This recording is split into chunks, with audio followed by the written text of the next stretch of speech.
De son propre aveu, son amour du football est parfois stupide et irresponsable. Pourtant, Patrice Motsepe va bien devenir le nouvel homme fort de la Confédération africaine de football vendredi. Ses derniers adversaires se sont tous rangés derrière lui et sans grand suspense, il sera élu pour les 4 prochaines années.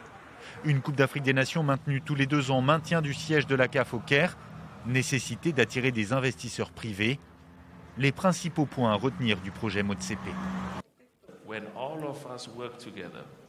Quand nous travaillerons tous ensemble, que nous mettrons en commun notre expérience, notre talent et notre passion, alors oui, le football africain connaîtra le succès et la croissance.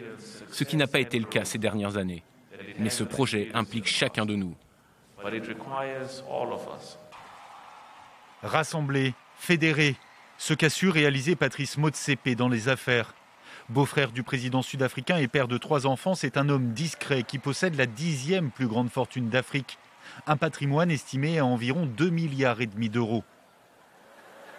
Né dans le township de Soweto, le self-made man de 59 ans incarne l'élite noire sud-africaine qui a prospéré après l'apartheid. Fils de commerçant, il suit des études de droit et devient à la fin de la ségrégation le premier associé noir dans un cabinet d'avocats en Afrique du Sud. À la fin des années 90, il achète plusieurs mines d'or à bon prix et en profite pour s'offrir en 2004 un club de foot, les Mamelodi Sundowns. L'équipe de Pretoria a remporté depuis 7 fois le championnat et s'est même hissée au sommet du football africain en remportant la Ligue des champions continentale en 2016. Certains voient en son élection une ingérence de la FIFA dans les affaires de la CAF. Patrice Motsepe a lui promis d'agir en toute indépendance.